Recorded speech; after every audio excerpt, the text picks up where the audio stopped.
Chef Ricardo from Wellness in the Schools. In honor of Black History Month, for today's episode, we would like to spotlight the heritage of African American cuisine by showcasing the lives and meals of the staff members of WITS. Food is a personal element of our human experience. I mean, it's not only a form of nourishment, but also a form of communication. Think about it. Food is a feature of our gatherings with loved ones. It can always be found at birthdays, at reunions, at funerals. Any celebration or any social event tends to have food. In that sense, food is a medium to communicate our well wishes, love, and happiness to others. But food could also communicate our history to others as well. The ingredients we use in our meals, the ways we cook our food, and even the tools we use speak to the culinary history of our cultures.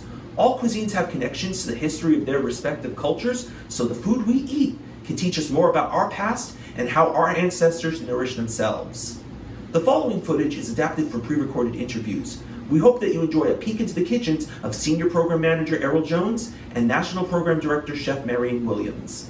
Thanks for tuning in. Oh, good morning. How are you? We're here with Errol Jones, a coach, program manager at Wellness in the Schools. Hi, Errol. How are you today? Hey, Marion. Not too bad, thanks. The sun's shining, which makes a change. The snow is starting to leave us now, so yeah, things are looking good.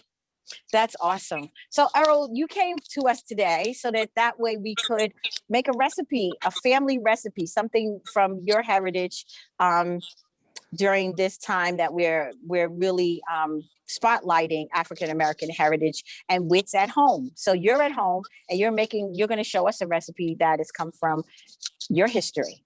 What are you making today?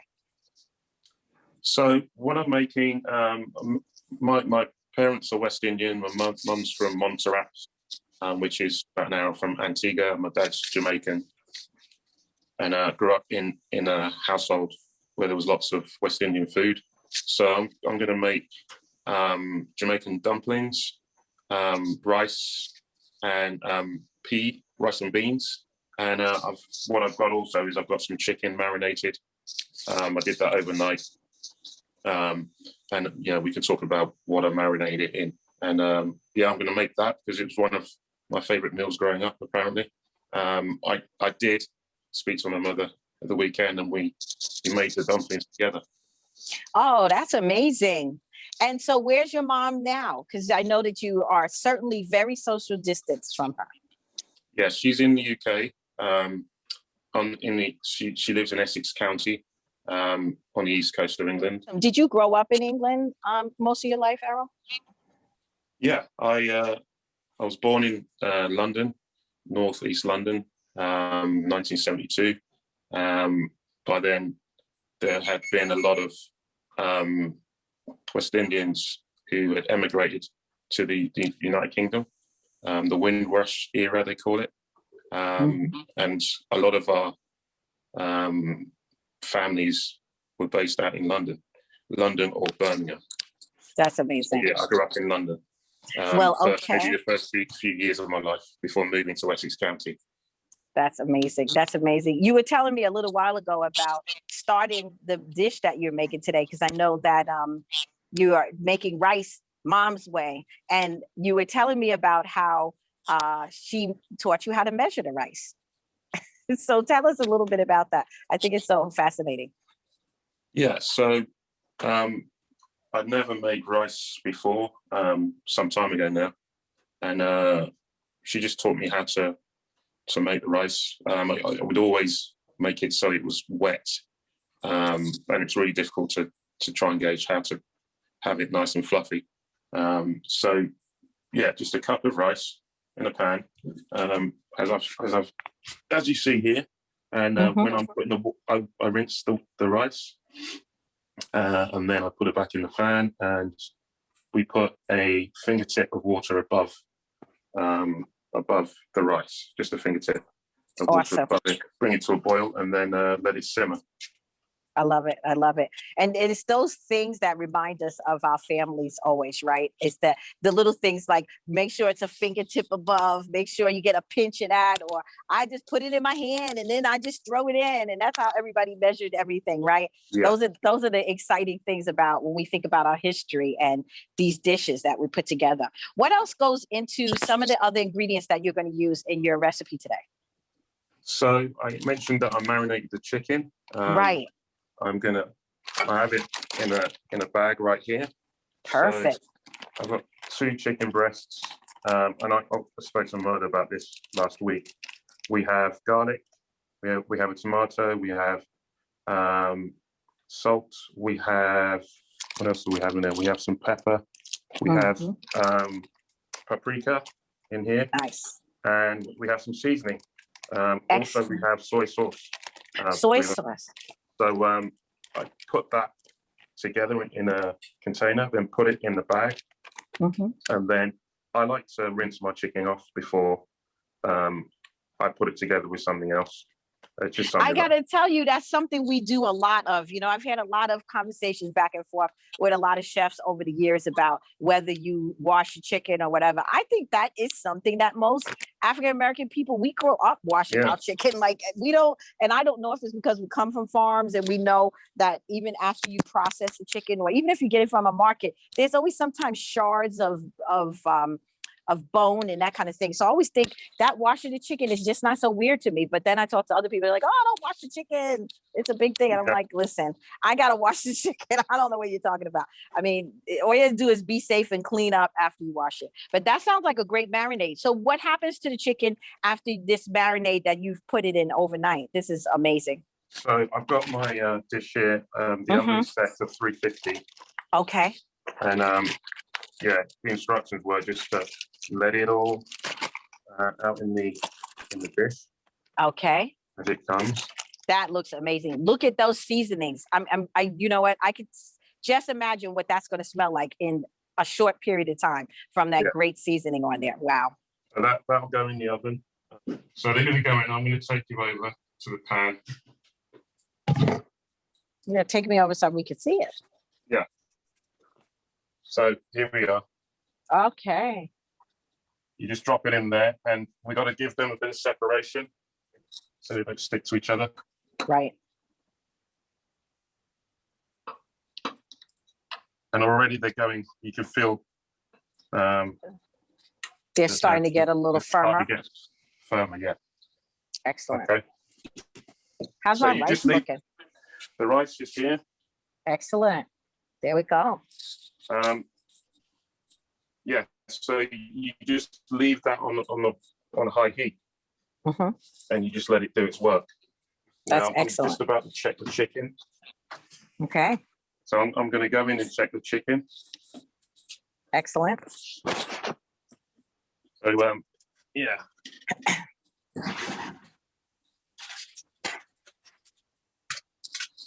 Okay, that's smells good. Great. Smells good. Smells good. Looks good. It looks good, and you got those lovely juices there. Right. To go with the rice. Excellent. Excellent. Excellent. It looks like it's going to be an amazing lunch today. All I'm going to do now, because the rice is close to being cooked. This is where I had I'm going to show you now on my phone. This is where I had the beans, and all I do is. Oh, nice! You put your beans in, shaking them around. Okay. Yeah, I don't get in there with a spoon or anything. I just do that, and then I'm going to put a lid on. Good. Okay. Put a lid on that, and now you can see. I see the dumplings got a nice rolling boil going on there. And can you see that we've got The one frothy. rising? Yeah, I see it. Nice. I'm just going to go in here, just move them around a bit so they're not sticking to the bottom. And I know that some people like to put a little bit of oil in the water. Oh. I don't know if that works, but some people like to do that. Can you see the froth? I do see it. I see it. But you know, with a nice rolling boil like you have right there, there's no reason they should be sticking to anything. Yeah, we're ready. We're ready to plate up, Marion. All right, let's plate it up. I'm excited to see it. Okay. Lovely. Turn that off. And also, what I realised was that my dumplings got bigger. Did they? Oh Yes, yeah! they Wow, nice. They didn't get that. They didn't get. I don't know what I did different today. They didn't get that big. When I made these before, I just made dumplings, so it's 10 small dumplings, and they were good to go in the fridge and for a few days, and we just put them back in water and reheated them and had them with rice. And I didn't know that it was going to be okay because I thought they would be too hard, but the water softened them up, Right. and you got the flavour in the dish, so it all came together. I love it. I love it.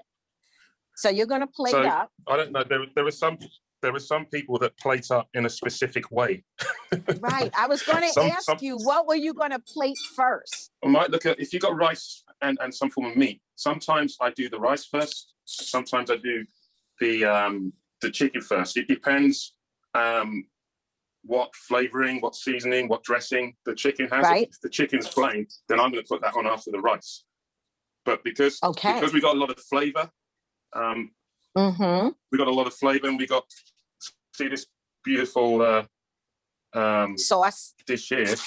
I'm probably, I'm toying with the idea because I don't want to put that on the rice. I want to put it to the side. So I might put that on and then put the rice on top of it, so we absorb the flavor through the rice.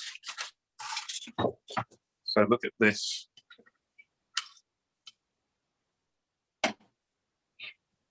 Wonderful piece of chicken. Loving it.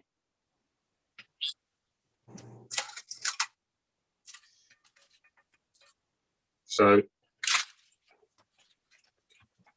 that's excellent. Now the juice is run because I'm going to place the rice. Okay. Where the juices are. There's always method to my madness. I know it. I love it. I love it. So look at that. Terrific. I love it. Look at the peas. Yeah. One more for luck. One for good luck. Okay, good.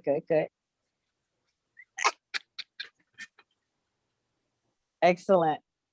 Okay, now I'm just gonna add a dumpling. I'm gonna get the dumplings. Probably gonna put 2 dumplings. Okay. Here they are. Terrific. And can you? I don't know if you can see how gooey they are, but I see how nice they look. That's amazing. This is really, really great, Errol. Go for it. Every good chef has to taste their food. What? Yes. And it tastes good too? All right. I love it. I tell you what, the tomatoes, I was a bit skeptical, but I put some garlic in there as well because we love garlic. Right. And that flavor comes out. That's amazing. That is amazing. That's excellent. I'm loving it. I'm loving the whole thing. Here's the chicken. Yes. Yeah. Oh, perfectly cooked. Juicy still. Okay. Excellent. Wow. And then you've got a piece of dumpling. And this is what you do with this. You've got to have a piece of chicken. Right. A piece of dumpling. And you put those together. Okay. And you get that. A perfect bite. I love it. Yeah, and if you want to add a bit of salt to you, and that's the thing, you can add salt to the pot. Right. I prefer to add salt to the meal because a lot of people, don't like a lot of salt. So that's what I do. I think it's great. Same with the rice. I decided to add a bit of rice to it, but the dumplings, because I've only made it twice, you might not want salt in the dumplings. Right. I understand. This is an excellent meal. Errol, thank you so much for having us with you today. As you made a traditional dish, you did it exactly the way your mom told you to make it. It came out perfect and even better. So it looks great. I had a lot of fun with it. And you trusted the process. And look at the rice, it's perfect. Hello, everybody. We're here from my mother's kitchen. Chef Marion from Wellness in the Schools, and we're going to be videotaping with the birthday lady. And this is Odessa Williamson, and she will be considered mommy for this whole event. So not going to try to remember to call her Odessa because her name is Mommy. So we're going to video today us making Mama's special soup. It doesn't have a specific name. We call it Mama Gert's soup, and that's just what it is, right? We know it as Mama's soup, and that's your mother, Gertrude Thomas. Okay, so we're getting ready to start over here. We'll look at the ingredients. This is a soup that my grandmother made for us as we came home from school. During the day, she would make it on a snowy day. We always had this soup. So come over to the pot, Mommy. I'm gonna tell you what I've got ready for you.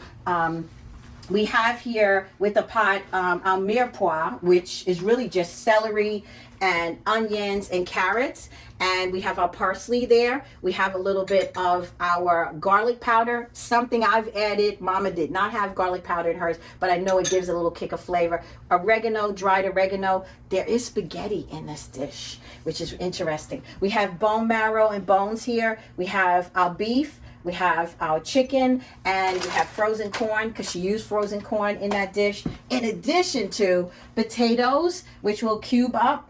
We have also our whole tomatoes on the vine, and then we have tomato sauce and whole tomatoes that are peeled in the can right now. So this is really kind of encompassing an all together soup. This is what she did. She put everything together in this soup. I don't think everybody understood what it was about, but we loved it. And so we're going to get started. I'm going to start to work on the potatoes and the tomatoes. My mother is going to get started with the meats and the oil and the seasonings. We'll get started with that. Mommy's going to start with just giving a little bit of oil, just a little oil in there, just to get started. So when she adds in the meats, they'll have a little opportunity to sear, and that's really great. So she wouldn't have used olive oil, right, Mommy?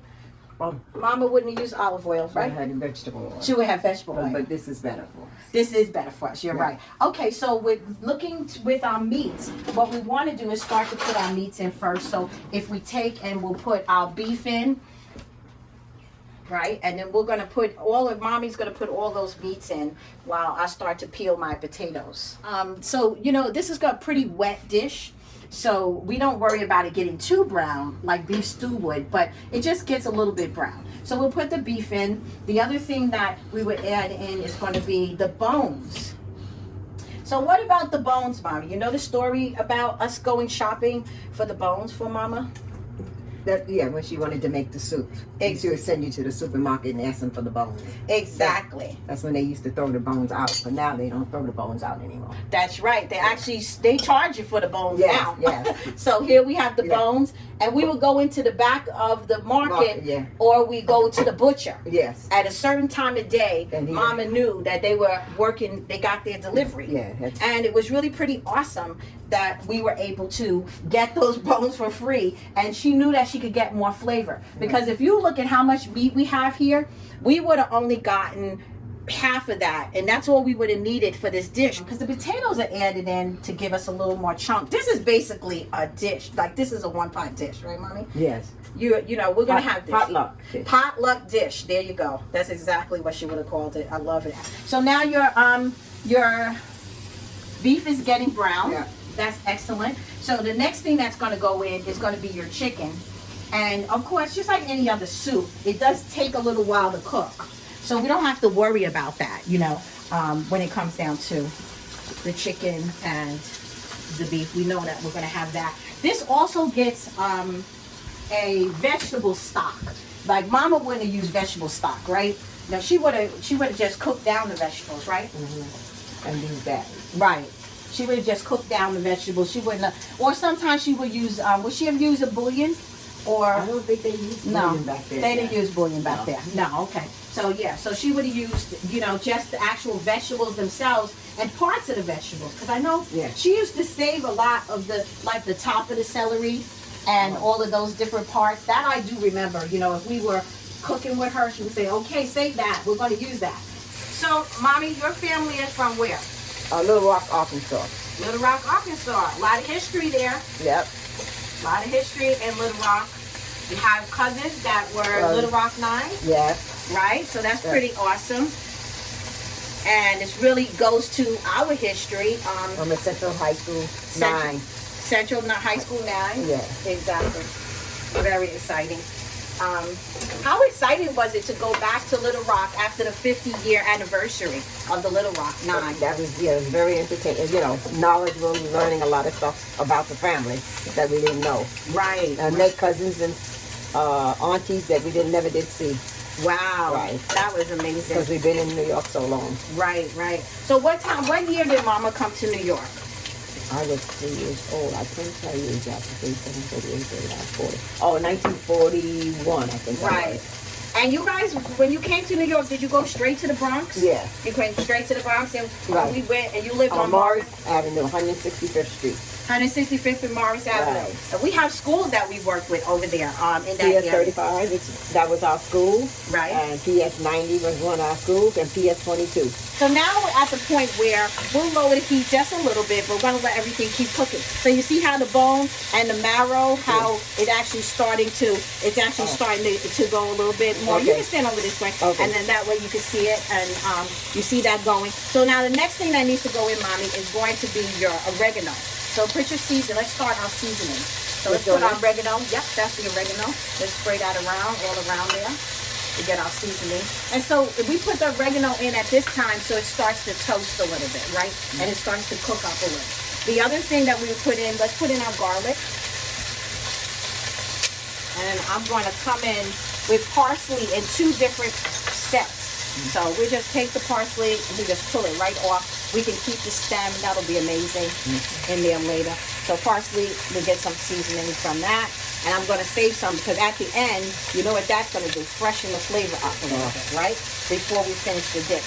So now we've got this started, and we're going to give it a minute or so more to go. I'm actually getting my potatoes ready. She would have really large cubes of potato in it, okay? So I'm going to have all my potatoes here ready to go in. You have all your vegetables set up. That's your mise en place. That's adding the French words into just having your stuff ready. That's what Mama would have said. Okay? So now we've got the pot going. We've got this going. This was one of those dishes that Mama would start in the morning when we went to school, Mommy. And by the time we came home, this was ready to go. Right. So let's stir that around a little bit, Mom. And let's move our meats just so we make sure that they're going to stick a little bit of oil in. All that's staying in the pot, so we don't have to worry about any of that. That's excellent. Okay, so we've got that. So the next thing that I'm going to add in is going to be half of what we call our mirepoix. And mirepoix just means it's the mixture of the seasonings, exactly. And we're going to add that in. I'm going to give you back the wooden spoon so you can keep it moved around. Okay. And we got that going. That's terrific. Add a little more. Get all that good flavor from the bottom there. It's getting kind of dry. All right, because now it's time for, guess what? Time for that vegetable stock. So the vegetable stock is going to go in, and when you start to move it around, it'll pick up all of that flavor. Yep, it'll pick up all that flavor. That is excellent. Okay. That's excellent. So when you guys went back for the 50th anniversary, actually the Clintons actually hosted that, didn't they? Yes. Bill Clinton and his wife? Bill Clinton's, yeah. We went to the Central High School, high school for the performance. Exactly. And you know what? I'm wondering, you guys had a whole week of, they were entertaining you for a week, right? Of different outings and things. Yes, showing us around Little Rock, Arkansas. That's awesome. That is amazing. So we'll leave this on its side so the juice can go from the top and the bottom. This one will be okay because it's flat enough that it'll catch it. So we get that. So let's get our heat up a little higher because we want to catch up to a boil. I'm going to leave a little more than 3/4 of that available. The frozen corn we don't have to add right now, but it is time to add it only takes a little time. Bit on that. Exactly. So now it's time to add the tomatoes, the whole tomato. Now sometimes Mama did use canned tomatoes, but most of the time she did it herself. Here's your big spoon, so you can move those guys around. And then, like I said, a lot of the other vegetables we can wait for a minute and do this. Let the seasoning. Exactly. Okay, we're coming up to a boil here. So this is, now we know we're getting ready for our other ingredients. So now it's time for the potatoes. These are baked potatoes. She always used the baked potatoes really big, and she did because it is a soup, and the baked potatoes would, of course, have you a longer cooking time. Oh. And so that's why I never realized it. You know, I never understood why she didn't use the smaller ones that were easy. But she did that because, like I said, she put this soup on during the day, and this guy would be cooking for a long time. That pot was always going. And it was like the endless pot. People always going in that pot as they came over, but it always seemed to have food in it. So I'm going to add the tomatoes now. That's the other fresher thing. Sometimes she put a tomato in, probably not this many, because she would have probably thought that was a waste to have that since she already had her tomatoes from the can. But what I'm going to do, I'm adding in a little bit more because we're making this a little bigger, right? We're going to have this for the kids. I'm going to only use half of the puree. And that's it, because I have those tomatoes, okay? So I don't need the whole puree. It's kind of a tomato-based soup. And then I'm going to put some more of our veggie blend. And here's a veggie broth.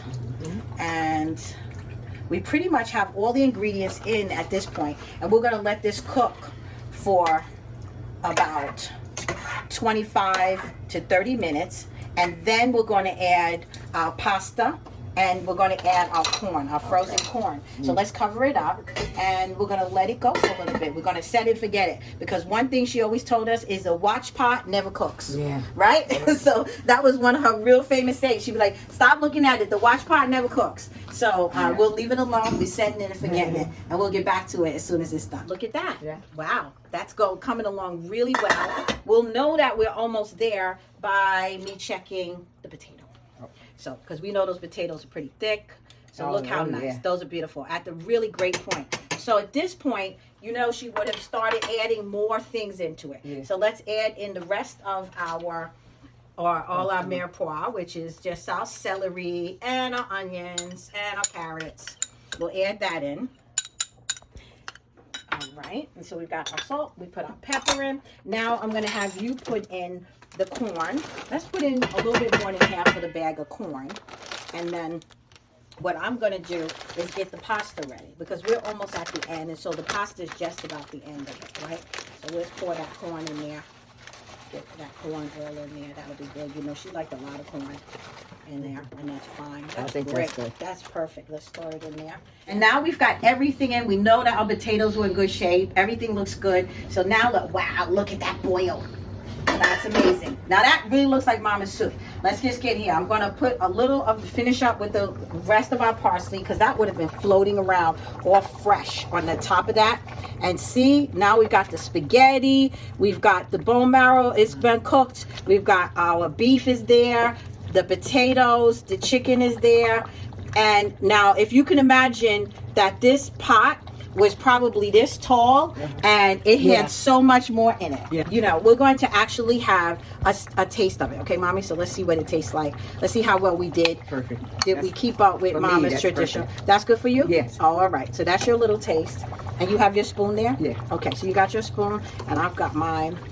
I'm going to have a little bit of this. Anybody else want to have a little taste here? Rena, you want to have a taste? Sure. Okay. So my sister's here too. She's gonna have a little taste. Let's get her a spoon to taste. Here is Mama's soup. So you got yours, and Mommy has hers, and I have mine. I didn't give you any beef in that, but we'll just taste it first, just to make sure we're on track. I think Mommy and I, we're looking at it. It looks like it, right, Rena? Yeah. It looks the right consistency. Thank you. That's perfect. Okay, I got my spoon too. All right, everybody, let's taste it and let's see what we're talking about here. It's very hot. Good. Very good. It tastes like Mama's soup, right? Wow. We'll see you again soon. Bye, everybody. Bye.